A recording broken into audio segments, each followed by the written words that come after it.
Welcome everyone to part 3, which is the final part of the Star Wars live-action film rankings. My brother and I have gone through all 6 of the prequel and original trilogy movies. Now we're going through the sequel movies, as well as Rogue One and Solo. It'll be interesting to see how our rankings compare in the end.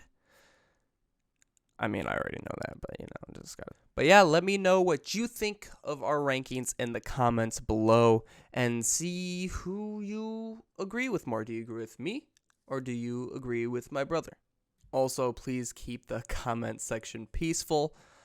I don't need a horde of people coming after me, my brother, or other commenters, because we all know how passionate the Star Wars fan base is. This is just our opinions and how we feel about the movies.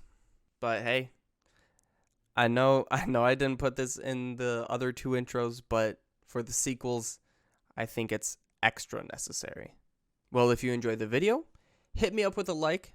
I'll be very grateful for that. Also, if you don't like the video, I can't stop you from disliking it. So, I'll see that. Lovely. Might get a few of them too. You can subscribe to this channel for more Star Wars content in the future. I also stream on Twitch if you want to see more live content. I stream at twitch.tv/werewolf123, and I stream Tuesdays and Thursdays at 6:30 a.m. Central Standard Time to 8:30 a.m. Central Standard Time. Anyway, take care and enjoy the video. But I was going into Tosche Station to pick up some power converters.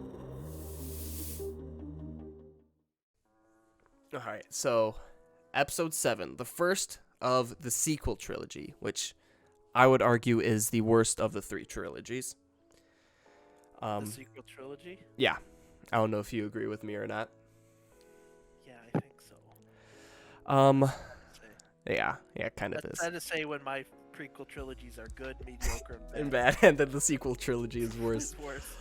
Overall, but Episode 7, which is the best Star Wars movie, I'll say, of the 3.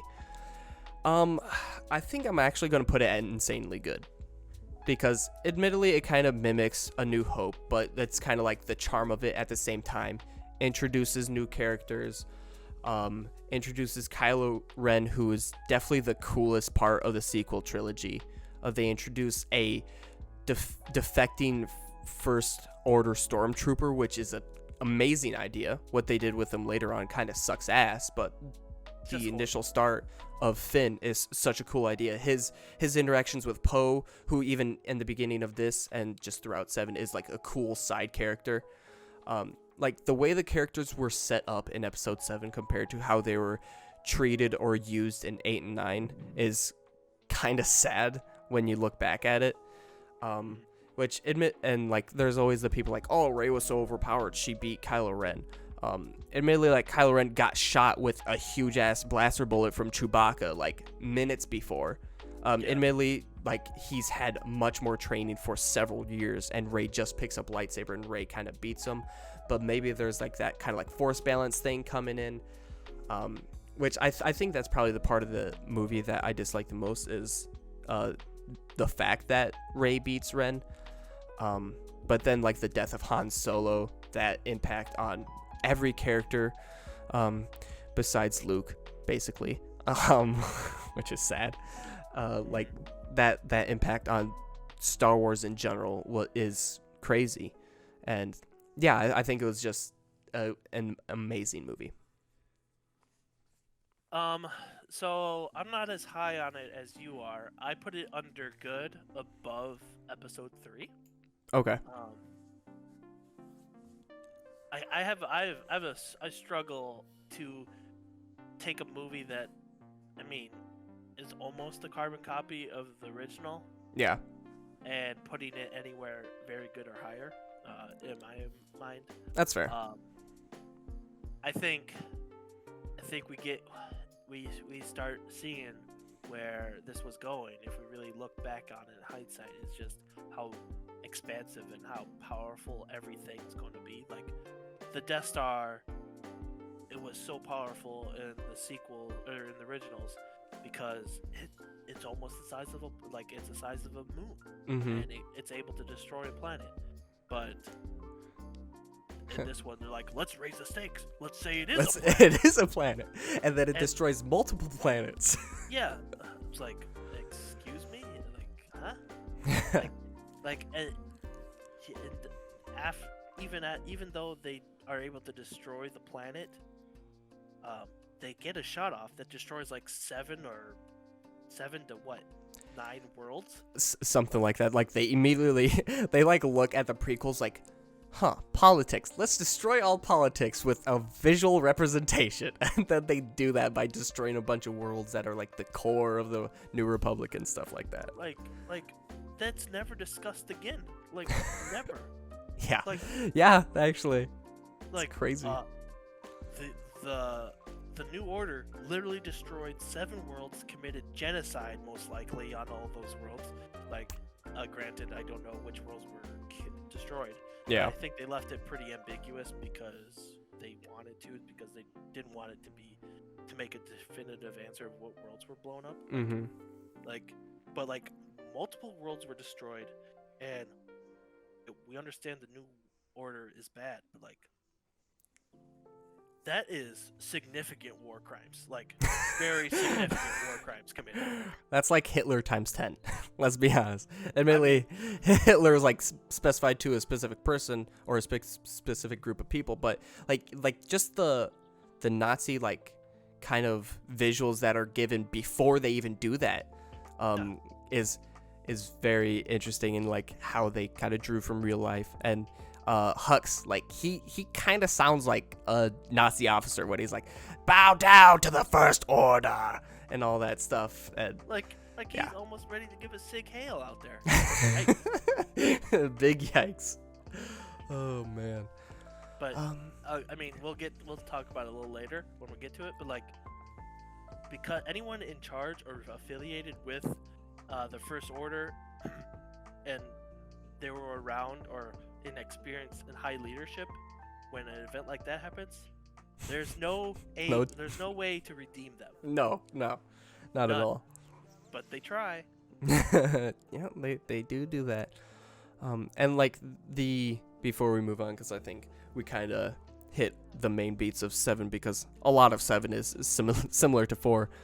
But the visions that Rey gets are so interesting, and like just the series of events that she sees in those visions are really cool. It just sucks that basically nothing happens with them. There's a lot of stuff there that it really could have worked, and like the way they introduced Kylo Ren, where he stops a blaster. Oh, that was so sick. Because I remember we both went and saw this in the theaters for the first time, and when that stopped, I remember seeing that, and like as they walk by it, like in the theater, like the sound of the like kind of going around you in the theater was crazy, and just seeing that was so dope. It was insanely, like, just an insane way to introduce a character that, like, this guy's, we don't know who he is yet, but holy crap, that's awesome. Mm-hmm. Yeah, he's super powerful, and even just like his lightsaber in general, like, and how like kind of unstable it is, and with the crossguard, it's even a little bit cooler, which comes in use a little bit, but not all too much. Yeah, those are like your biceps. Those are the show me muscles. Oh yeah. But I agree. Like, that's some small details that were so cool. Like, his lightsaber is just like it has 3 technically sabers coming out of the hilt, and it's so unstable looking, which kind of gives you a glimpse of who this person is. He's unstable. Yeah. Like, he's hearing voices in his head. He's trying to, in his mind, do what's like correct the wrong that happened to his grandfather, as you find out. Like he's an unstable character, and that all plays, and it was so well done. And then 8, 9 just all right, before we get on that tangent, I think Rogue One is next. Rogue One, where do I want to put this? I'm going to start on Rogue One. Okay, you can start on Rogue One. I have a deep, possibly unreasonable love for Rogue One. I'm not gonna slide Rogue One into insanely good, but it is very good in my opinion. Okay.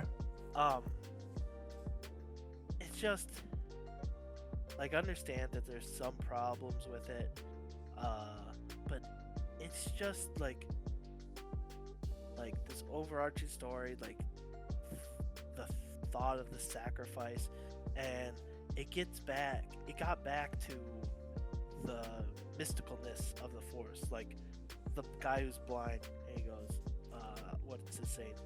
I'm one with forces with me. One with, yeah, like it.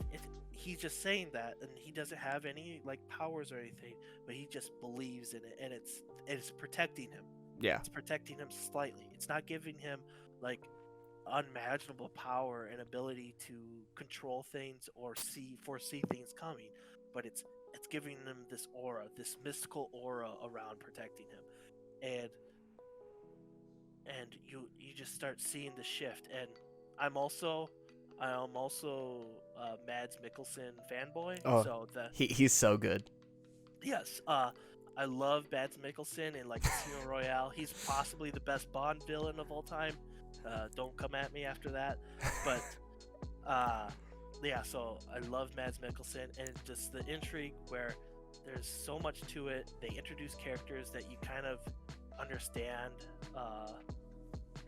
where they're coming from.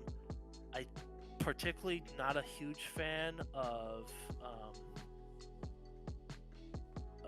what's the guy who's all like parts and pieced together, who dies. He's like, save the rebellion or whatever. Forrest Whitaker. Oh Forrest yeah, Whitaker. Saw Gerrera. Yeah, not a huge fan of his character. He's kind of weird and kind of bogs down the movie, but yeah. I mean, I like the I just kind of like how it kind of like they were subtle and small in some things that are well known in the universe, like Rogue One or Rogue Leader, stuff like that. Mm-hmm. Like that they had a small hand in kind of giving you a glimpse of how things came about. Whereas when we get to Solo, they were just heavy-handed on everything. You get it? You see it? Like yeah. Yeah. But so they do that, and like people who signed up, and like people, if they ever thought logically about this movie before going in, because I did see some criticism on how it ended. Like do you guys remember what happened in Star Wars: A New Hope? They said we lost many spies or many. No, that's actually in episode 6. When they're like, oh, many Bothans died to get us this intel or whatever. That's actually in 6. When they get the information on the new Death Star and like where it's at above Endor and all the shield stuff. Don't they say something as they're starting to plan their launch against the Death Star in A New Hope? I honestly don't think so. Okay. I mean, if that's the case, then excuse that point. But I mean, still, everyone knows how Rogue One's going to end. Like, yeah. There's no way that there's this group of, let's just say a squad that goes infiltrates a base and pulls the plans and is not a huge part of 4 through 6. Like that's like impossible. Yeah. So like that one, they're gonna get the plans, because like I'm pretty sure that was like explained in detail before the movie came out. I was like, this is about getting Death Star plans right before Episode 4. And there's no way these people are going to survive, or even if they do, they're going to be like locked up in jail or some other shit like that. They're not. There's going to be a reason why they're not in 4 through 6. So yeah, I've seen people like complain like, oh, they all just die. It's like, well, that's kind of like the symbolism of like dying for the rebellion and dying for something they believe in and all that stuff. Something bigger than them. It's something bigger than them, and that's why this movie works for me.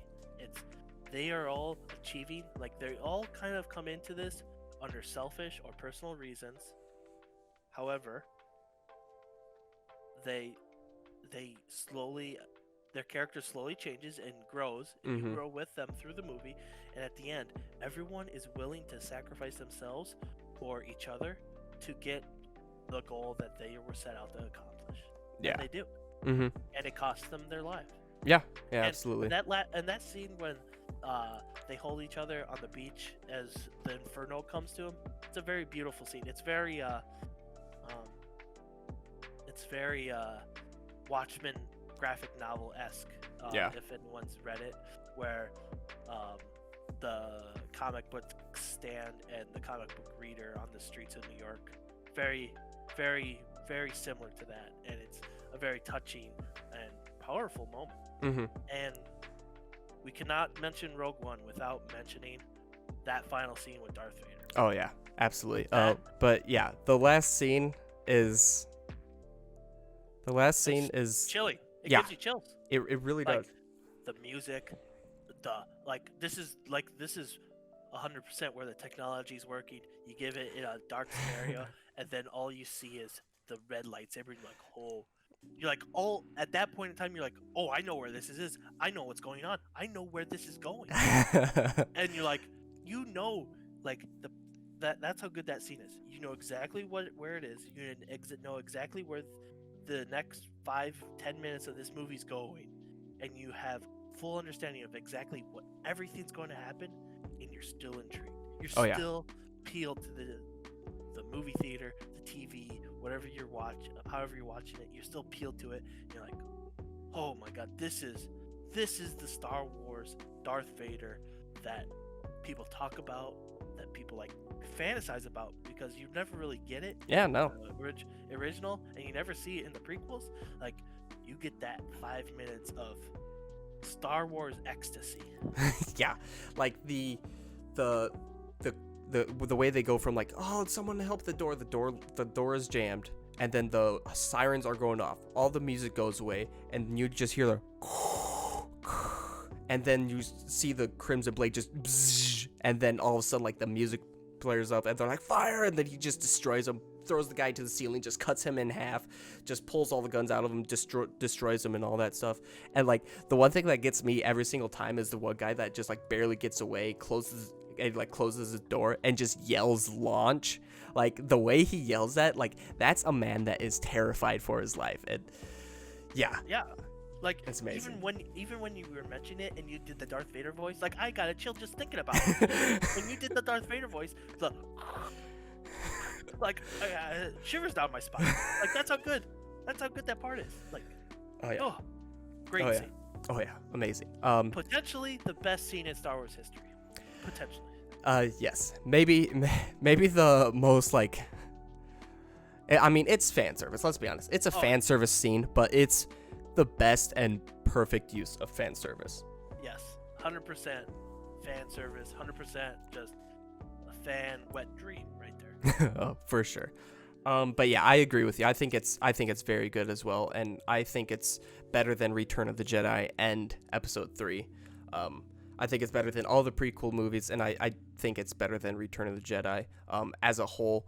Return of the Jedi is a great wrap up to the original trilogy, but with Rogue One being a one-off movie and kind of like doing these by movies, I think I'll put Rogue One above it. But yeah, and I think one of the best parts about Rogue One is that we were able to truly see the Empire and what that whole aesthetic was like with a modern viewing, a modern film, because like you kind of go through it and all that stuff through 4 and 6 and it looks nice, but I mean it just looks so much better in Rogue One, just like kind of seeing the inside of Imperial bases and just the Imperial aesthetic in general, and just seeing that in a modern movie was just really awesome to see. And yeah, and you kind of covered a lot of the bullets. Like the characters, some of the characters aren't memorable in my opinion. K2SO is a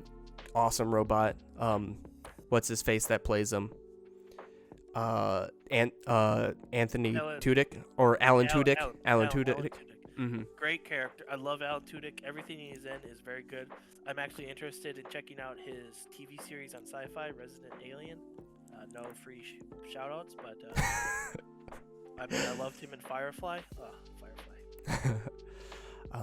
But yeah, I'm Firefly. I'm curious how the Andor series is going to tie into this, because it's obviously going to be before. unless he gets resurrected, which obviously isn't going to happen. That can't happen in Star Wars. Wink, wink. Nudge, nudge. But yeah, like the plot of Rogue One is a really cool story. The idea of like bringing hope, and then like the line that's repeated a couple times, rebellions are built on hope. The quote that's used against Jyn Erso, and then the quote that she uses against Mon Mothma and the other council leaders, I guess you could say. But yeah, I think that's all great. I will say the one thing this movie lacked is that bad guy wasn't that threatening. In my Yeah, I really like Krennic. Like just who plays him? Oh, I forgot his name. But like he's acted very well, and that's all really cool. The bringing back of Tarkin and Leia was like, I mean, when I first saw it, I thought it was really good. I can kind of see how it's like the uncanny valley and kind of creepy stuff that people see, which I get. But honestly, over time, it'll just get better. So I think that won't be as much of a problem in the future, bringing back characters whose actors have passed away. And obviously, they didn't get as big of a backlash on it as people will say, because they ended up using it again in Mando. Yeah, exactly. But yeah, we're both big fans of Rogue One, and I think admittedly I put Episode 7 above it. I think it's up there with Episode 7 as definitely being the best to come out of Disney so far, movie-wise. It is my best. It will be. There's no...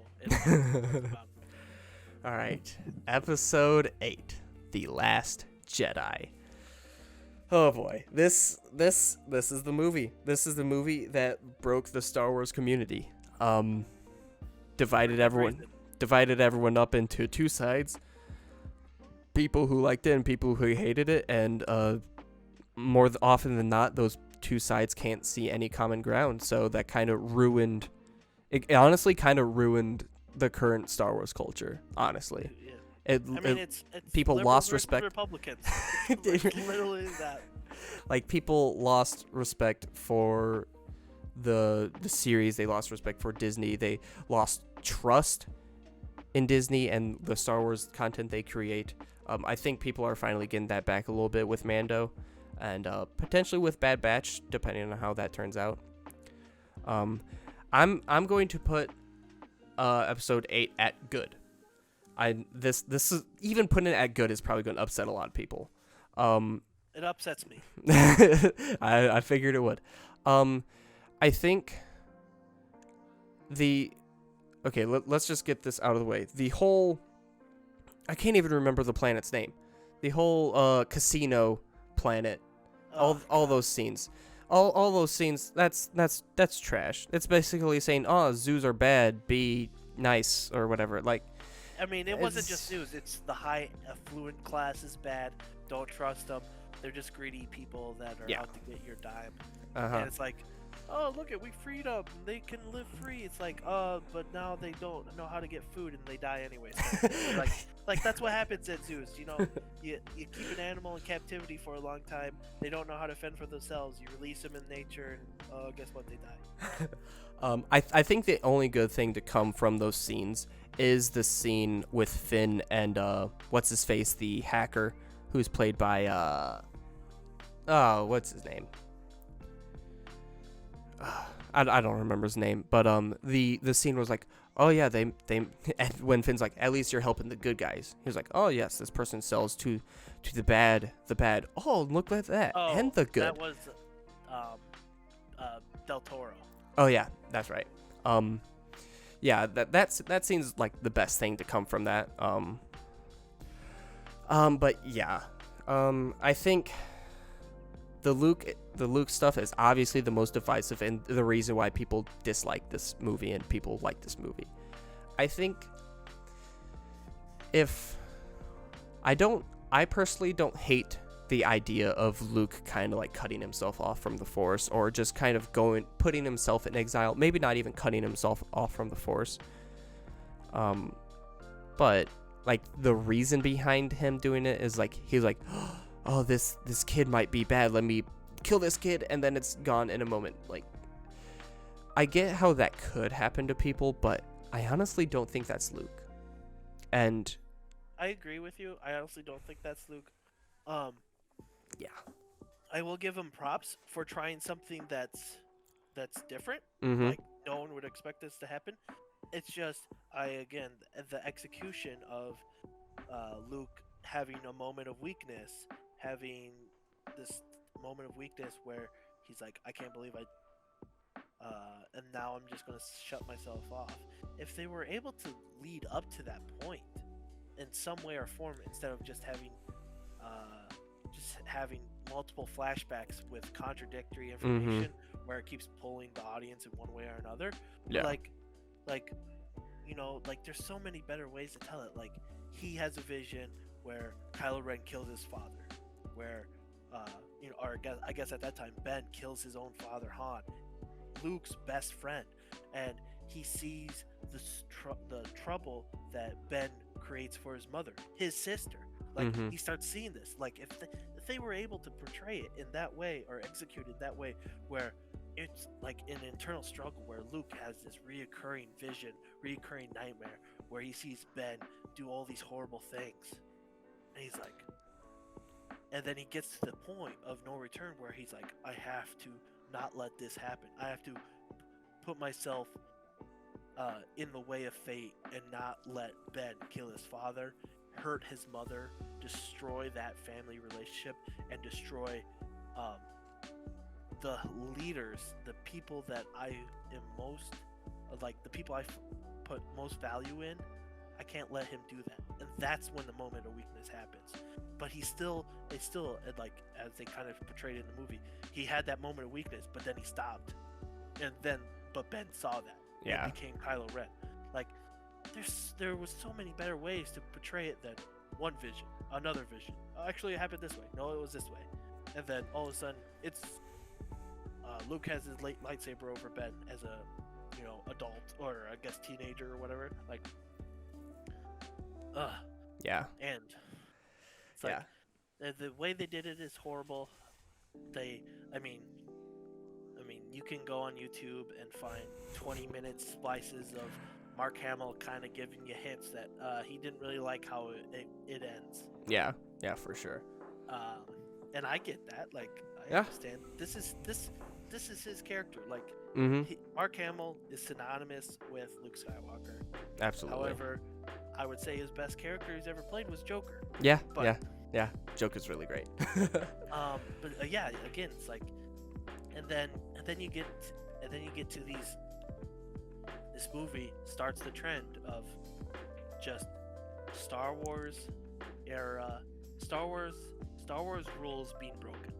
Now, everyone says, like, the people who say this, they don't I'm sorry, you just don't understand what's going on. Look, it's a sci-fi movie. They have space. They move at the speed of light. Why can't you believe they have this ability? Because it was never ever mentioned, or anything was ever led up to this point. Okay, there's two things that come to my mind right away. The Jurassic Park lady. Laura Dern. Laura Dern, yes, thank you. She's like, they're running away, but they don't have enough fuel or whatever to jump to light speed, so they're just moving. And she decides she's going to turn around and jump to the speed of light and just take her starship right through an opposing starship. Like, that has never been mentioned. That is never, like, it's never been mentioned. It's never been part of, like, this can happen. It's never been, like, a scenario of jumping to light speed you need to worry about, because if that was the case, anytime you jump to light speed, you would have to plot courses going around other ships in light speed. Like that's never explained, and all of a sudden she's just like, I'm just going to jump light speed right in front of them and go through them. Like, no, you can't do that. You can't just again, this is like Deus Ex kind of machina stuff where, oh, this this works because I say it works just to make sure it works in the movie. So you guys win. Like, that's never been done before. Mhm. And then Leia, who you know is force sensitive, but you've never really seen her use powers. You never really seen her use any powers. You just seen her have like intuitive thoughts, certain feelings, but like never been able to use the force. She gets blown out into space with nothing on, like just her regular clothes. She's in space, a vacuum, and she's like out there. And she has the force powers to pull herself back into the ship, into like an airlock to survive. Yeah. Baloney. Uh-huh. Like, I don't see that. I don't see her ever being able to be that force powerful to do that. And if anyone disagrees with me, that's fine. Like, this is not like a make or break opinion. It's just like it's never been mentioned, and it just pops up because we want a cool explosion and puts an ally, a person you care about, in peril. But guess what? She has a power that you don't know she does, and it's never been mentioned. It's never been foreshadowed, and she just uses it to save the day, to save her life. Not the day, but yeah. I don't understand. I don't understand Leia's idea to not tell Poe. not to tell Poe the plan. Like, Poe's like out there trying to like lead this coup when she's unconscious. Like, maybe you should have told your like second in command what's going on. That's just me though. Yeah. I think going back to like the hyperspace and the Leia stuff before we move on, I think combine those three things with Luke being at the top, and then probably the hyperspace or the light speed jump, and then the Leia thing. I think those are like the three main things that piss people off. The Luke one is definitely understandable, and so is the hyperspace one. I'll be honest, they're all understandable. To be fair, I mean, I'm going to say this now. I think The Last Jedi is the best visual Star Wars movie. Like, there are some scenes that look amazing. Like, admittedly, it's a dumb reason why it happened, but the scene where Laura Dern jumps through all those ships, that's just a dope looking scene. That's so cool. And then like the fight on the planet where it's like all the red is coming up from the salt or whatever. Like I think this is probably and even sound. I think the sequels probably have the best visuals and sound from all Star Wars, but that doesn't really help the. Expected. That is fair. It's not like, oh, guess what? This new game is the same game as last time, but guess what? We improved the sound and visual. Well, I would hope so. That's fair. But technology, it's crazy. You're gonna continue on to something else. No, I mean, I kind of spilled my beans on how I dislike the movie. I honestly, everyone's like, you just don't like it that they made it this way. No, I honestly respect Rian Johnson for trying to make it turn and say, hey, Luke maybe isn't the guy you think he is, and I get that, but the execution was horrible. I mean, the movie was forgettable. Like, Kylo Ren, like, he becomes less powerful in my mind, and he's now like having this internal struggle, even though he in the first one had to do what he must do and kill his dad, like, but he's still struggling. Like I would have preferred him being like just full badass bad guy, and he kind of gets there at the end where he's like fire everything at Luke's vision. But I mean, for me as an audience member, I knew 100% that wasn't actually Luke there. Like, yeah, I mean, he looks completely different and has the I believe he has the blue lightsaber. Yeah, I mean, so like I knew it wasn't him. I knew it was just an image, and I would have really liked to see a lightsaber battle between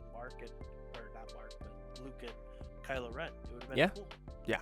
But we never got it. Yeah. I slated it as bad, but ahead of Episode 2. Okay. I had a feeling you were putting it in bad. But yeah, I think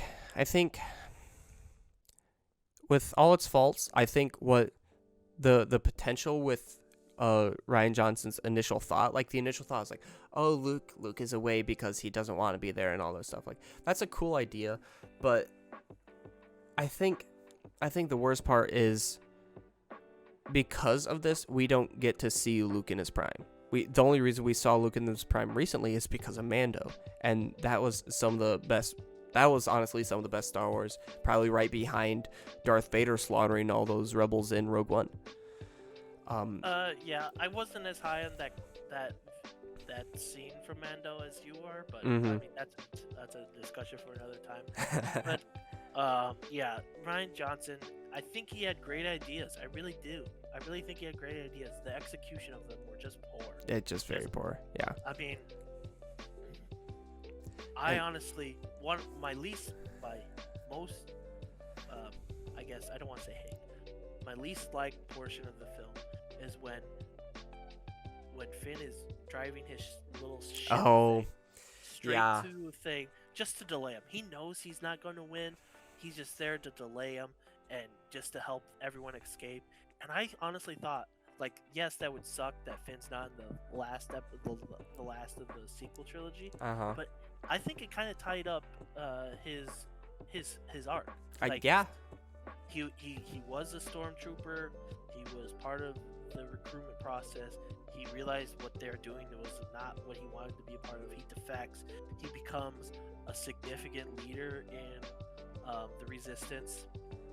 He has an understanding of what they are, and he is sacrificing himself to help the resistance against what he knew.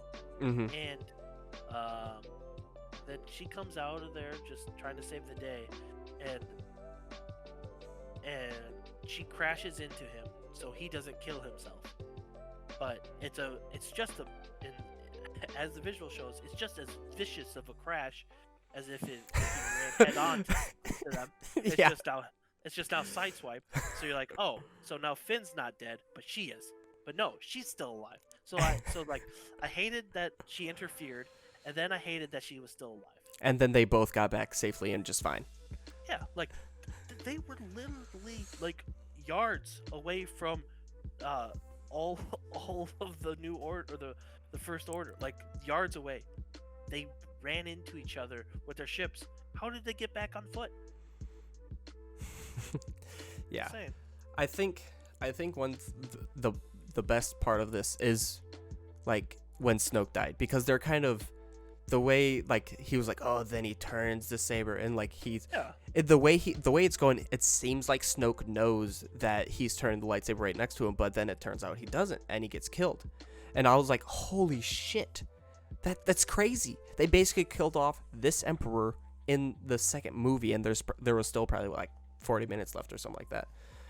And then him and Rey fought together, and then everything was going fine. It's like, hey, we can forget the past. We could just forget everything.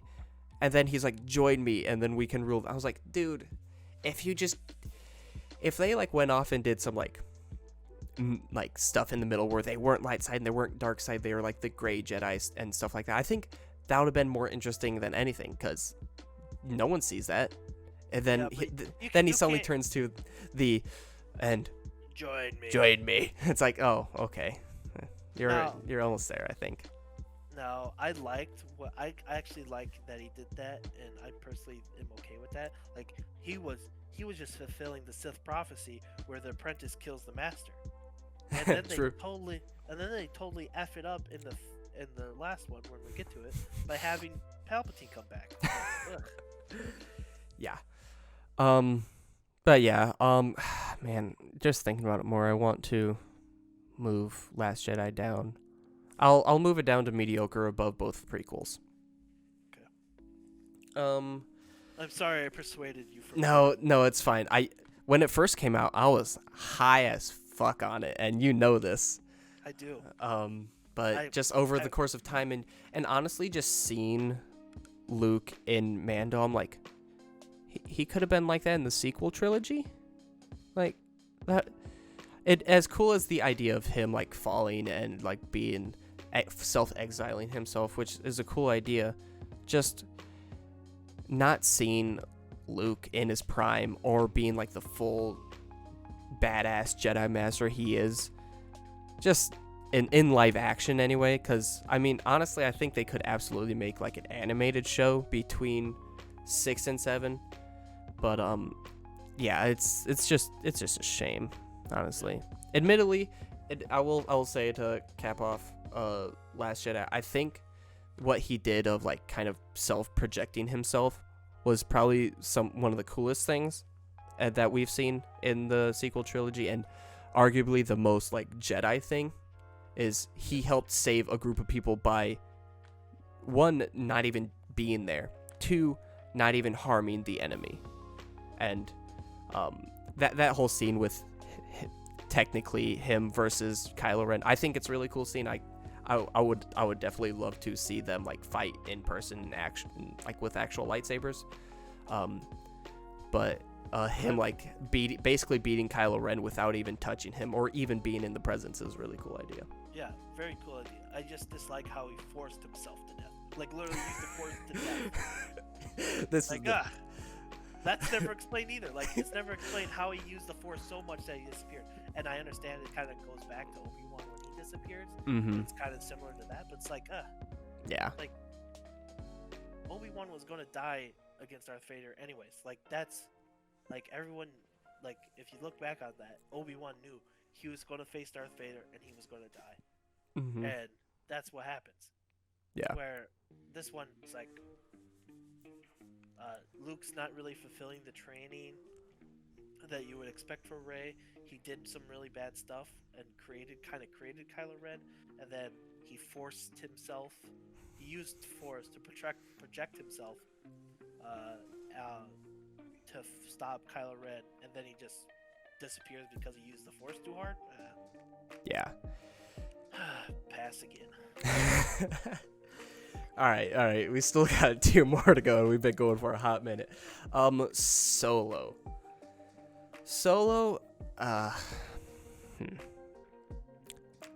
What do I want to do with you, Solo?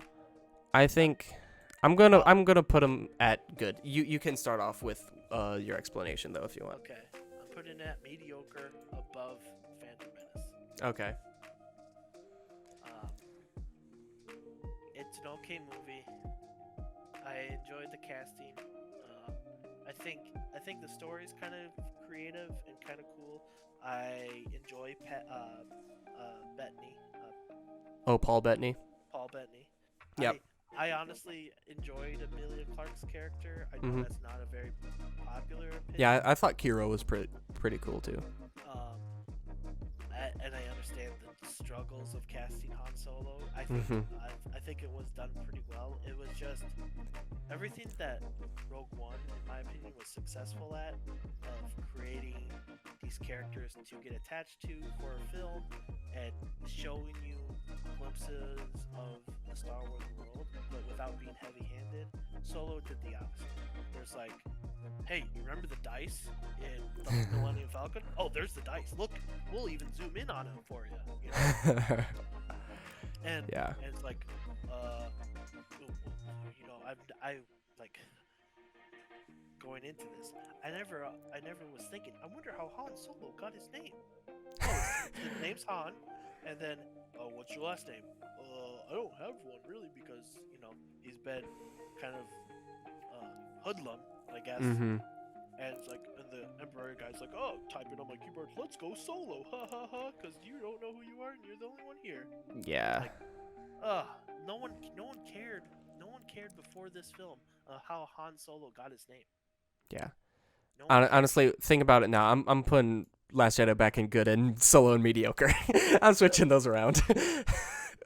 It's just I enjoyed the scene of him meeting Chewbacca. That was cool. Yes, definitely. That's a really cool scene. Yeah, I mean, you get Darth Maul at the end, so you understand that there's more going on in the background that Han Solo didn't know of. Mm-hmm. It is tough. It is tough for people who are really like, I would say older than me, who really grew up on the original trilogy, is to have a Han Solo movie and he has a love interest that's not Leia. Like that was probably a tough pill to swallow. And it's not only like he was a love interest, like it was like they grew up together, like they're high school sweethearts. You know, Mm-hmm. they were just supposed to be together, and then their paths went different ways. And then Leia's like getting the scraps. Like that's what the film kind of portrays. Like he was a broken man because of what this girl did to him, and he wasn't going to find love ever again. But then Leia came along and kind of found that love. But like, it's kind of hard. It's kind of a hard pill to swallow. I think Yeah. for people older than me, and I'm 30. To say, oh yeah, Han Solo had this love interest that he technically probably has more of a connection with than Leia did. Yeah, for sure. I mean, Han Solo's initial interaction with Leia was more of a lustful interaction, I guess, not a love interaction. Yeah. Where you really got, like, I think they did a fairly good job in the movie of portraying that these two people, these two characters wanted to be together, and just the circumstances of the world wouldn't allow that to happen. I think if this isn't Han Solo and it's a completely different Star Wars character, it works 100 times better. Yeah, I would agree. Honestly, like, I feel like a lot of the movie is pretty forgettable. The way Han and Chewie meet is really cool meeting, and the way they release the Wookiees later on in the movie is also really cool. What's his face who plays his, like, the leader of that group he joins? He's in iZombie, or not in iZombie, Zombieland. Woody Harrelson. I think his character is pretty cool. Yeah, I think his character is pretty cool. It's just unfortunate that it's almost like his character and his group of people were like a kind of like a sequence of meeting along the path, and it's not really like, you understand that Woody Harrelson's character stays around longer because it's Woody Harrelson, but like Yeah. you knew the whole time that his crew wasn't going to make it, and his like a wife, and it just kind of felt like it was a jumping point for Han Solo to move on from being a pilot. Mm-hmm. And I mean, I thought Donald Glover, Childish Gambino. Actually, I listened to Bonfire today. Actually, That's funny. out of the blue. But yeah, like I thought he portrayed Lando pretty well. It was kind of a weird relationship with that robot. Yeah, I was just gonna say that. I think his Lando was honestly probably as good as we could get without having an actual young Lando. But yeah, like there was like a lot of sexual tension between him and that robot, and yeah, I don't know if that was necessary. Yeah, it was weird. It was slightly weird. But I did like both characters individually. I didn't really like how they interacted. Yeah. Just because of that weird sexual tension between a robot and Lando. Yeah. When Lando's this sly character in the original trilogy, you know, he's like, who did you bring with you? Yeah. He's this sly character. Like, this guy has game. And in Solo, he's got the hots for a robot? What? Yeah, he got his game by hitting on a robot, maybe. Who knows? But I thought that was well done, and yeah. So I thought like each individual actor did their job. They didn't gel together when they were in the scenes together. Yeah. I thought the best chemistry was between Han Solo and Lando. I thought those two played off each other pretty well. For sure. But yeah, it's just not great. Yeah, and even talk about it more, I'm putting it below 1. Because like I said, like a lot of the movie, admittedly I haven't seen it nearly as much as 1 or 2 or anything like that, or any of the other Star Wars movies probably, but it's just not as memorable. Admittedly, there's like that one really cool scene where on the train and the train falls, and then there's the explosion kind of like expands outwards, then collapses. That's just a cool visual. The fight and the conflict between even Kira and Han at the end is really cool. Like the fight with Paul Bettany, and then Kira's like, "Oh, I'm right behind you," and I'm sure he knows that she's leaving without him before he leaves. But like that whole stuff is pretty cool. I'm really interested in what happens when Kira and Maul meet, which I think there's like rumors of potentially a Kira show, which would be interesting. But yeah, it's a Star Wars movie, and if you like Star Wars, you'll probably like the movie. I mean, I don't know. It's not a top tier Star Wars movie by any means, but it's an okay movie. It would be better on its own and not attached to the Han Solo character, in my honest opinion. Yeah. It didn't work overall together, but I enjoyed each individual performance, but when they were together and performing together, it just didn't really gel with me. All right. Which is unfortunate. Yeah, for sure. And last and certainly least, Ryze Skywalker. This I am putting it as bad behind episode.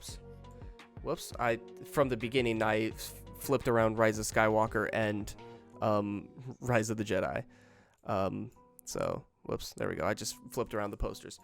But yeah. Rise of Skywalker. The idea of bringing back Palpatine was interesting. It was it's like the trailer when it has his voice in the background. I was like, "Oh my god!" And then like when they like introduced Ian McDiarmid to the stage when they're announcing like that, all that was really hype, and I was like, "Oh, that's so cool."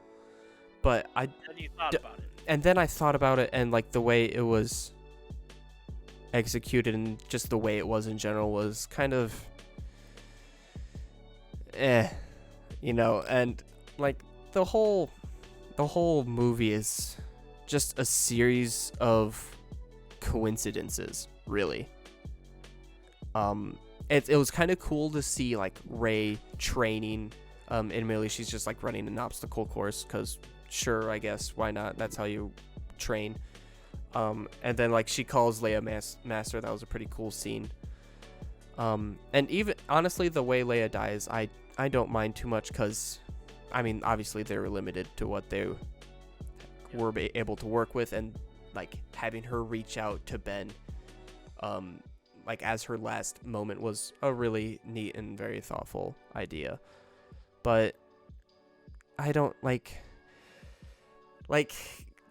after it came out, we talked about this, and like everything was just very strange, and like especially like the knife thing was like, oh, you gotta line it up perfectly with this side of debris on this side of the debris, and then they just walk up to that exact spot, unless it's all around.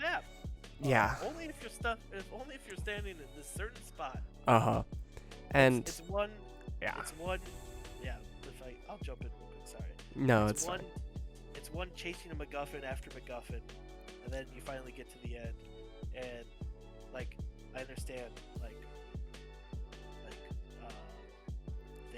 the heads of Disney reported, yeah, this is our plan. This was our story plan all along to bring back Palpatine. I doubt. Daisy Ridley in other interviews like, oh yeah, we weren't sure how it was going to end. Yeah. So like there was instant conflicting interviews and remarks about how. So like I guarantee you the resentment of Last Jedi and how it was done. They started retconning things, which they did. They started retconning stuff, and like by retconning the latest movie, put in this hard position of making everything make sense and also be enjoyable. Mm-hmm. And like I believe in The Last Jedi and in The Rise of Skywalker, I think the acting by each individual actor is probably superior than all three prequels. I think the visuals are better. Mm-hmm. I think sound is better. Oh yeah. I honestly think besides the Duel of Fates, I honestly think the music's better. The music is really good in the sequels, for sure. And like you have all these things, and you're like everything I mentioned is like, okay, these are pretty good movies. No, they're not. That's the sad thing. I honestly enjoyed Daisy Ridley as Rey. Like, Finn was a good character. Poe was a good character. Like, but the problem was, I think off of the Force Awakens, they were just set up so differently, and they were planned out to have these different arcs that never happened. And it's just like, I feel bad for Tran. I forget her first name. Kelly Marie Tran, yeah. Kelly Marie Tran. I feel bad for her because, like, Star Wars fans hated her in The Last Jedi. So J.J. Abrams kind of just left her out of the third movie. She used bits and pieces. Like, she probably has, screen time of 5 minutes on an almost 3-hour movie? Yeah, I think I remember hearing or seeing that it's possible that she was going to, like, be there with Leia and help her, like, back at the base, but since that unfortunate happened, then she couldn't really do that. But I mean, I agree. Like, the way she was treated and the way even Finn was treated, he's kind of like just like they turned Finn, who was a very solid main character in Force Awakens, to like a sidekick, and I thought that was kind of fucked up. Yeah, and it's just everything was so coincidental and just like powers that have never been seen before or never been discussed. Like, I mean, I'm just gonna start rattling off a list. Okay. They have to get these holocrons to get to the Sith planet. There's all this Sith energy where all the Sith people are. Like, we have to get these holocrons. We have to get a holocron. That's the map to get there. Yes. We know the holocron. So first we need to find the holocron. But Yes. however, to get to the holocron, we know it's in the Death Star, but we have no idea where it is in the rubble of the Death Star on that planet. But someone made a map to get to the holocron. So we need to find this map. Oh, this map is a dagger. And if you place the dagger and you pull out its hilt and line it up with the rubble of the Death Star, which is sitting in an ocean that has tides, that has shifting sands, that has erosion, you have to line this up where it obviously can't have moved since the original making of this hilt.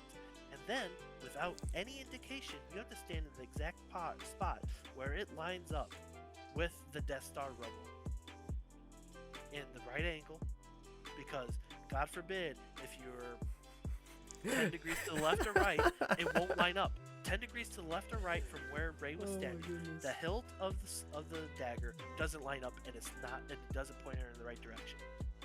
Okay. Also, Yeah. you have to be on the right side. Okay. Another problem. And then you go to the holocron. You find the holocron to find directions to the secret Sith planet. The secret Sith planet that no one knows where it is but the Sith. You get it. You go there, and there's hundreds of thousands of the biggest Star Destroyer ships I've ever seen just floating above the ground. All that can destroy planets, by the way. That have the power to destroy planets. And your mode of attacking all these Star Destroying planets is to put out a call to everyone in the universe. Hey, come help us. The Sith are here at this hidden Sith planet that I just discovered. I'm sending you coordinates. Oh, by the way, there's hundreds of thousands Star Destroyers with the power to literally destroy planets. Come help me. And guess what? Everyone comes. Baloney. like, first off, hey, I got this message. It says it's from, the Resistance. All these Star Destroyers are on this secret planet, and they have the ability to destroy planets with one shot? Yeah, I'm not helping. I'll take my chances. I'll take my chances. Oh, and by the way, when you finally get to the scene of the showdown between brought back to life, cloned, not 100% sure, Palpatine, there's an audience of tens of thousands. It's the big house. It's the big house of Star Wars where there's hundreds of thousands of fans rooting on Palpatine. Where are these people from? These people are on a secret hidden Sith planet that no one knows how to get to without the secret use of a holocron that you needed a special dagger to find, that you had to line up with the rubble of a Death Star to find the holocron. But there's like tens of thousands of people in this audience rooting on Palpatine like he's Tom Brady coming out to win the Super Bowl. Are those real people? Are they just like Sith ghosts? I don't know what they are. And if they were real people, why didn't they help Palpatine? They saw Palpatine was gonna lose. Guess what? I'll step in and save the day. Now Palpatine's right-hand man, and we're gonna destroy planets. Boom. And then, sorry. No, it's fine. And then, the use of Force. The use of Force was just so. And again, this kind of goes back to it's a sci-fi movie. It's Star Wars. Like, they use the Force to move objects, and you're upset that they use Force lightning? Whoa, you're crazy. No, that's not how the rules of Force were established in Star Wars. Okay, only Sith were able to use Force lightning in the movies. No, like, you never saw that. You never saw a Jedi use it. And Rey has the Force power halfway through the movie to hold on to a ship with the Force that's trying to fly into space. Of Yoda, the Jedi Master and probably most powerful Jedi of the Republic of all time, struggles to pull. He does it, but he puts some strength. Like he's a little strenuous, and he pulls an X-wing out of water that's just sitting there. But Rey has the ability to hold a transport ship trying to fly into space, and then she's holding it so hard that suddenly Force lightning shoots out and blows it up. Like, okay, if you want to say like she's struggling with the Jedi versus Sith thing, and that's kind of the Sith part when she's struggling, she uses her anger and then suddenly Force lightning pops out and it's a mistake kind of thing. Okay, I get that. But that was like if she's trying to like Force use against someone else of equal power. But no, she has the ability to hold a transport ship. I don't know how many tons, how many pounds of this transport ship that has jet engines trying to go into space. She's able to hold it in place, and then somehow, I've never seen this Force power being used, but you can literally transport objects from one space to another without seeing that space. Like, Ben, it needs my help. He needs his lightsaber. Let me use the Force to take it from one point in space and time to another. Like, it doesn't go back in time, but it literally transports space. She uses the Force to take a lightsaber and move it to a different area, like, instantaneously. Not Force push it or Force pull it, but literally teleport. Never seen before. I've never seen Yoda use that. You think that Yoda probably could have used that power when he was getting Senate seats thrown at him in Episode 3. He could probably use teleport to send it right back behind Palpatine and hit him in the back of the head. Yoda never uses it. And then Anakin's whole arc in the prequels is to not let anyone die that he loves. And he's working so hard to find the Force power to bring someone back to life, because that's what he fears most. And he's searching that through 2 films, and he's unable to find that Force power. Kylo Ren finds it in 2 seconds, puts his hand on Rey's heart, and he just kind of like, and he's like, oh, she's alive now. Save her. Like, literally, the thing that caused Anakin to go to the dark side, Kylo Ren was able to find with 5 seconds of thinking about it. Yeah.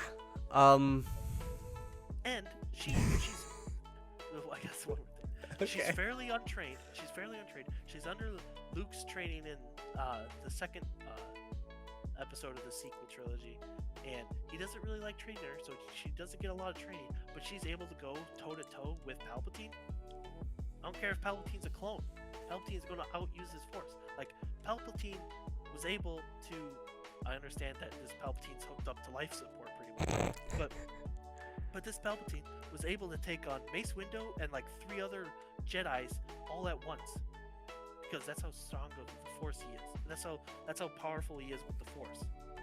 But Rey, because she hears Qui-Gon Jinn and Obi-Wan behind her, that she's able to beat him. I mean, what about all the dead Sith? I hope they were backing their boy Palpatine. Yeah. This doesn't make sense. Yeah, I think my favorite thing about Palpatine in this whole thing is, admittedly, I'm not sure like how good of an idea this is in general, but when he shoots lightning up and like disables all the ships, I thought that was like really cool. I'm not exactly sure how he was able to do it though, because there's a shit ton of ships and he was able to target just those ships. But also, that's another power. I've never seen anyone be able to control Force lightning on where it goes. They can control the direction it goes, but they're like, oh, I see about 15 foes in front of me and 5 good guys. I'm going to use my Force lightning in that area and just go around the 5 good guys. Yeah, but yeah, I don't really. It's a cool visual. Don't know how it fits in Star Wars, but the sound effects in that scene are amazing. When that happened in the theaters, it like just a. And it just kind of like lights up, and it was really cool. Pretty dumb, but really cool.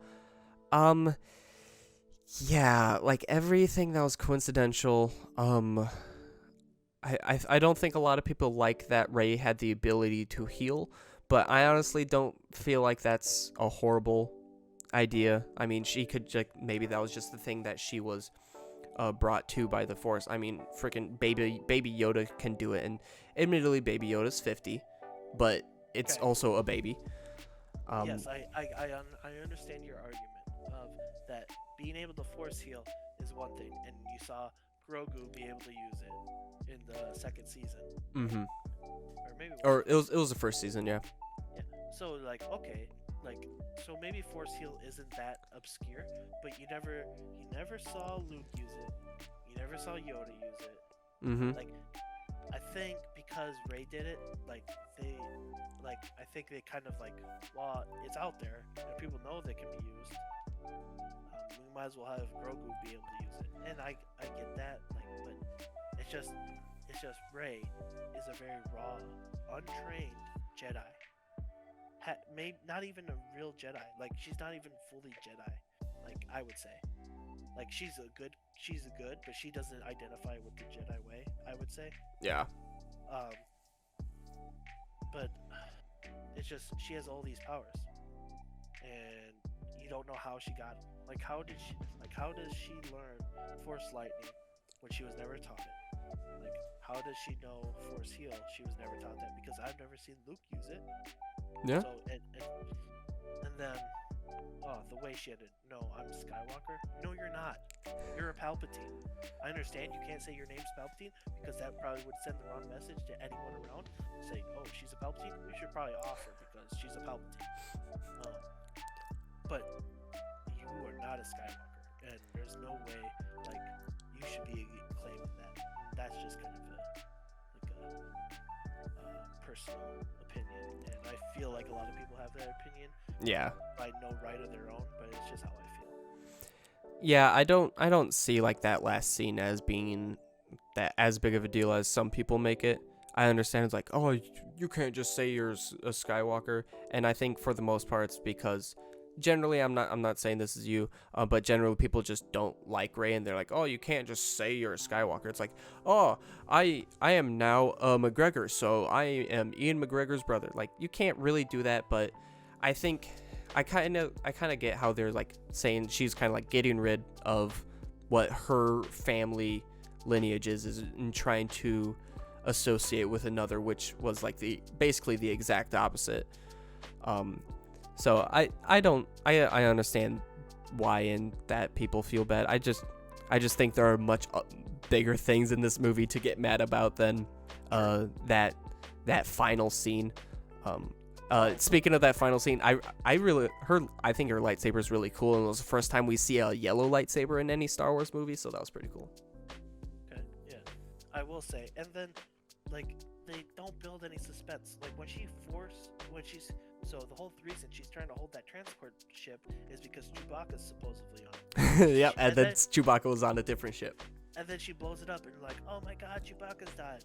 And like I would assume most of the answers like there's no way Chewbacca was on that.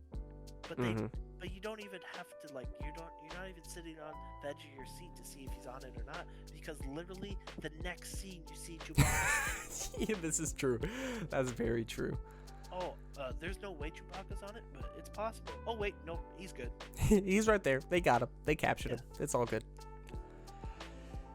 Yeah, there's a lot that's just. I will say they were put in a tough position by the negative feedback from The Last Jedi and the things The Last Jedi did. They were put in a tough position, but their way to solve any problems that it would cause was like, look, force powers are better.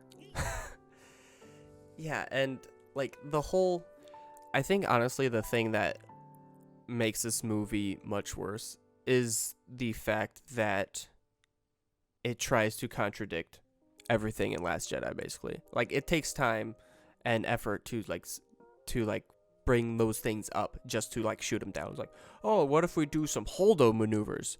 And they're like, no, that's a 1 in a million shot. It's like, well, like, I get that you're kind of going over it and stuff like that, but if you're going to even bring it up, you need to like have a better reasoning than like, oh, it was 1 in a million. I mean, I don't know. And just, yeah, there's like a lot of like, it takes like this movie like actively tries to work against what Last Jedi did when I think it probably should have tried to make what Last Jedi did make sense and then build off that rather than try to contradict it. Or like, hey, what if you had writers from the start put together a series of stories that make sense and is cohesive? That sounds insane, right? But yeah. When you start a trilogy, you would think you would at least storyboard the entire arc of the trilogy. Mm-hmm. You just don't get that impression that they did. Yeah. You just got the impression that Disney's like Star Wars equals money sign. Yeah. Give me that money. It's like Mr. Krabs and the dollar signs are his eyes. That's basically. That's what I imagined Disney was when they bought Star Wars. Like, you gotta make a trilogy. Money. Yeah. GIF, Breaking Bad of Bill Burr and the other guy laying on that pile of money. Like, that's Star Wars. That was Star Wars to Disney. Uh-huh. Yeah, I'm trying to think if there's anything else in Ryze of Skywalker that either you or I didn't talk about. Not Ryze of Skywalker, but overall arc trilogy kind of synopsis. Mm-hmm. So, where I've seen people mention this, and like I internally felt this, but I never really was able to vocalize it or understand why I felt this way about the sequel trilogy. But when I saw other people mention it, and it just like it clicked for me, and I need to bring it up. Okay. So you could say, you could put the trilogies wherever you want, but you could probably say that the prequel trilogy and the original is the Anakin Skywalker saga. Mm-hmm. It's focused around Anakin Skywalker, who becomes Darth Vader and then redeems himself, or attempts to redeem himself. Yeah. And the whole 6-movie arc that George Lucas was he may had some mess ups and some struggles, but he had like a cognitive sense of how these 6 movies go. They're cohesive. Yeah, it's the rise, the rise to fame, the power, and then the downfall of Anakin Skywalker. That's the saga, and the sequel trilogy destroys the Anakin Skywalker saga. It does. They bring Palpatine back. They bring back the one thing that he worked for 6 movies to destroy. Yes, Anakin Skywalker was the chosen one, so he's supposed to bring balance to the Force. However, because he loved and he felt things, he turned his back on the Jedi Order and became Darth Vader. And it became this grueling, most feared, evil person in the galaxy. Everyone knew Darth Vader and feared Darth Vader because he was unable to save the one he loved, and he turned his back on his best friend, Obi-Wan Kenobi. Mm-hmm. And then in the original trilogy, he finds out that his son, he has a son that's still alive, and he's like, I can bring him into the fold, and I'm able to destroy Palpatine and rule the world as myself. Still in his evil mind, but then through battling Luke Skywalker and trying to turn him, Luke Skywalker turns Darth Vader back into Anakin, and Anakin is redeemed, and he actually brings balance to the Force by destroying the Sith Lord, Senator Palpatine, and throws him down the hole in the Death Star, and there's a big explosion that you see, and he dies to do that. He sacrifices himself to destroy the Sith Lord, and he brings balance to the Force. And wow, what a great saga, what a great story arc. How he became this one of the most skilled Jedis with the Force, the lightsaber, his ability to pilot in space, all this. He becomes this he's the Patrick Mahomes of the Jedi Order. Basically. Like, he's this raw talent who has just unbelievable potential. Like he could do anything. He will be our best yet. However, he doesn't get something that he craves to save, and he turns evil and becomes the most ruthless, sinister, evil person in the entire galaxy. However, at the end, he redeems himself and is able to calm the universe. And guess what? Episode 9, they're like, oh, we need a bad guy. Let's bring Palpatine back. And Anakin's sacrifice means nothing now. A 6-movie story arc means nothing because Disney didn't know what to do with a bad guy. They couldn't have, for some reason, they couldn't have Kylo Ren be the bad guy after killing Snoke. So they brought in Palpatine. Just either cloned, brought back to life. We don't know. I don't know. Maybe someone does, but I don't know. From the movies, it's not clear. And it literally destroys George Lucas's 6-movie arc. And I'm not saying George Lucas was... I mean, as you can look at my ratings, some of George Lucas films were not highly rated. But boy, oh boy, did the Ryze of Skywalker just rip every goodwill that George Lucas put in his 6 films, just ripped it out. Yeah. Yeah. And yeah, we went real hard in on the Ryze of Skywalker, and we didn't even talk about all the dyad stuff, but that's a whole nother thing. I don't even remember what the dyad is. What's the dyad? The dyad is, I think, the Force dyad is just a connection that the two beings, in this case, Rey and Kylo, just essentially have. And I think that's why they are able to like teleport the lightsabers and stuff like that. And then that's why they are able to like see each other in Last Jedi, even though Snoke was like, oh, I put you together, but then technically Palpatine was Snoke, so Palpatine put those two together. And yeah, that's whole. It's such a weird idea to make up. It's an interesting idea, I think, but the way it was executed here was kind of meh. Like, again, this kind of goes back to the prequel trilogy as well. Don't explain to me what the Force is. Just show me what the Force is. That's what the original trilogy did so well. Mm-hmm. It shows you what the Force is. It doesn't explain it. Oh, your metachlorine count is high. Oh, blah, blah. Like, don't tell me what it is. Show me.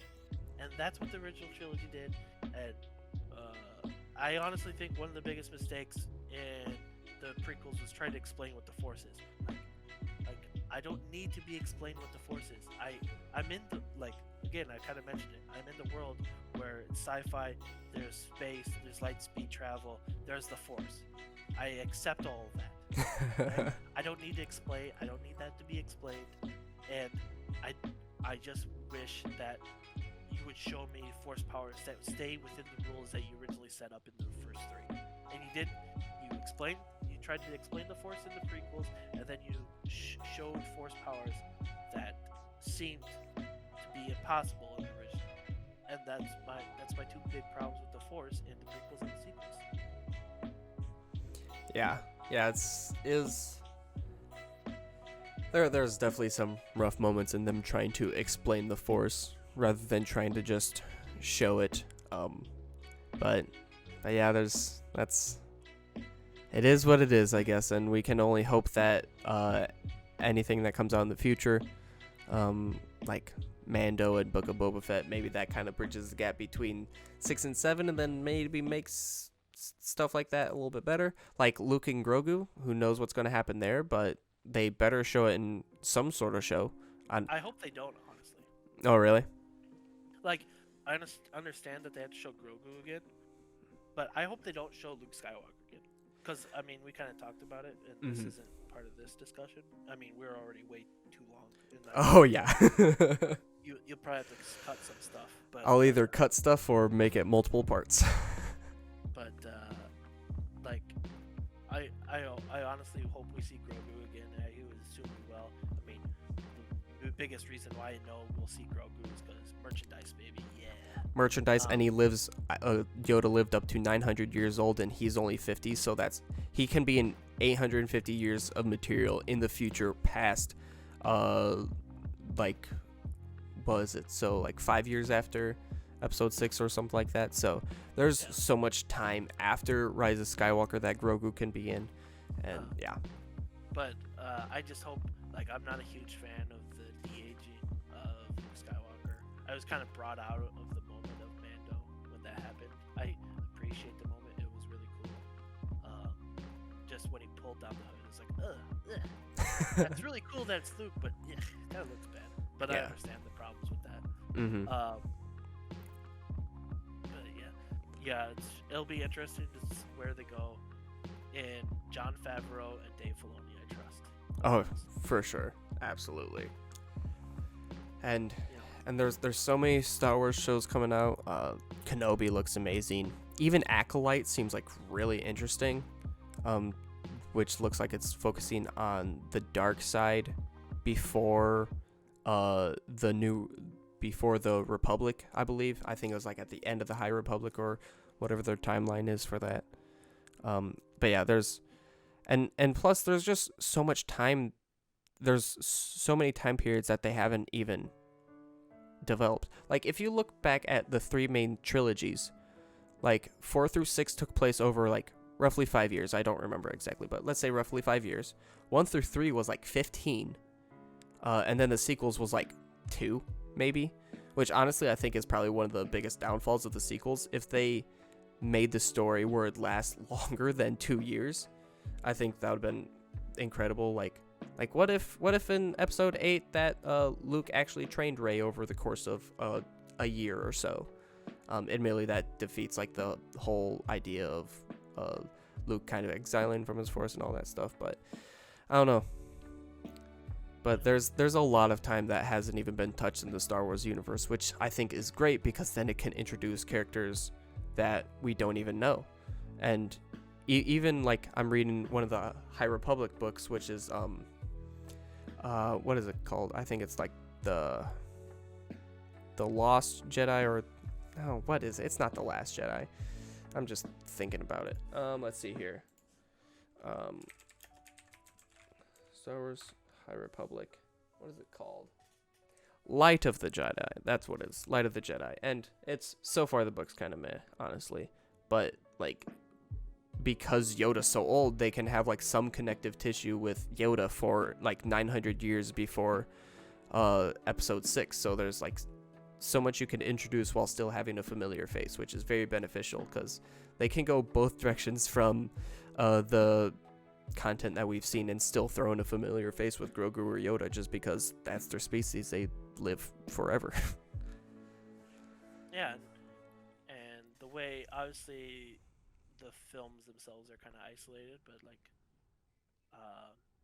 and again, this is another discussion. I hate saying that. I hate that I've said that like 7 times. And we've still gone for 2 hours. For the past 2 hours, my God, I'm sorry. like Ahsoka, she's out there. Mm-hmm. I'm only on season 4, as I mentioned earlier. But Yeah. I am truly getting to an area where Ahsoka's one of my favorite Jedi of all time. Oh yeah, for sure. Like her whole arc, being the chosen one's Padawan, to what happens with her life, and the way she goes about it, and like the events she has to go through. There's a lot of shit that she goes through, and it's really cool. And honestly, like the white lightsabers, that's pretty dope too, you know. Yeah, I agree. And I think Rosia Dawson is a great cast for Ahsoka in live action too. Oh yeah, I think she was great. I think the only thing about like the overall look of Ahsoka is, like the Leku, which is her like tail things or whatever. They seem like shorter than they should have been. But admittedly, that's probably just like an acting and convenience thing, and just the like overall the way like that look, like it just looks off compared to the animated series. But also at the same time, there's a difference between what you can do in the animated series in real life. So it's understandable. That was like one thing I noticed. I was like, why it's kind of like that, but I'm like, I don't care. The acting is really good, and she even just portrays Ahsoka very well. But yeah. I feel like we've talked way too much. Definitely. So yeah, I'll just go back through the list. I'm just gonna go down in order, not necessarily the tier. So I have it being Empire, Episode 5, Episode 4, New Hope, then Force Awakens, Rogue One, Episode 6, Return of the Jedi, Episode 3, Revenge of the Sith, Episode 8, The Last Jedi, Episode 1, Phantom Menace, Solo, A Star Wars Story, Episode 2, Attack of the Clones, then Episode 9, Ryze Skywalker. And you got Episode 5, Empire, Episode 4, Episode 6, Rogue One, 7, 3, Solo, 1, 8, 2, 9. Yeah, I think we're both we have kind of similar paths, except for I'm a little more hype on prequels and Last Jedi. Other than that, we're quite similar. I have Episode 7 a little higher, but overall, my movies are just higher up on the list, and yours are just overall slightly lower. Yes, you have a more natural bell curve, I would say. Mine's, slightly bad skewed. Some exponential growth there at the end. Yeah, 8 and 9. I hated them. I just like I literally in the movie theater. So when Episode 9 came out, I want to say I had to work at like 10 in the morning, so I didn't want to go to like a midnight release. Mm-hmm. But I was willing to wake up at 6 to go to Star Wars, watch it at 6, and then go to work at 10. Mm-hmm. And I did that, and it was the movie theater was like half full at that time. Okay. So like there was people there, and I literally like laughed out loud at some of the times when Ray used the Force. Like I've never like been so disgusted where I let out a laugh in a movie. Like I literally affected people around me because I was like, this is ridiculous. Like this is dumb. And it pained me to do that. Yeah, there was we went over it. We don't need to rehash it. Yes, that's true. But yeah, thanks for doing this with me. I had this idea for a while. The other idea I had, cause you mentioned it, you're not the biggest fan of the Luke appearance in Mando, and I am. And the other idea was us talking about that stuff, but that's definitely not happening tonight since it's 11:30 and this went on much longer than I anticipated. I'm sorry. I feel like I'm to blame. I was not. You texted me out of the blue. I did not have any notes ready to go, so I could be more concise. No, it's all right. And I'm sorry. I'm gonna make this several parts, or gonna need to cut down some stuff. Okay. Totally understandable. I accept any editing that you choose to do. But I'd be willing to do this again with anything else. Oh yeah, absolutely. I'm thinking about actually, like at the beginning of like when season 7 of Clone Wars came out last year, after I watched season 7, after it all came out, I was going back through all the episodes and just like manually rating them. I stopped at the beginning of season 3 just because I stopped watching them. So potentially, since you're going through it, we could do like an arc ranking, because I think they have like some story arcs on here from Clone Wars, but that's for another day. Yep, sounds good.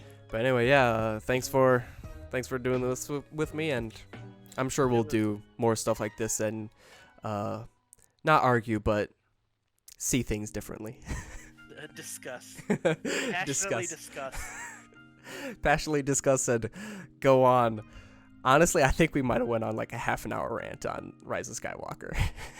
Yeah, I know. I was rambling. I'm sorry.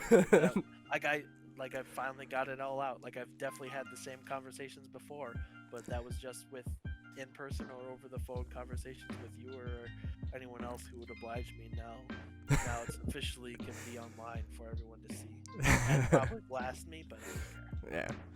Yeah. We'll see how many views this gets in the first place. So, but Awesome. Yeah. Thanks for doing this with me, and I'm sure we'll do something again in the future. Awesome. Thanks. Have a good one. You too. Bye. Bye.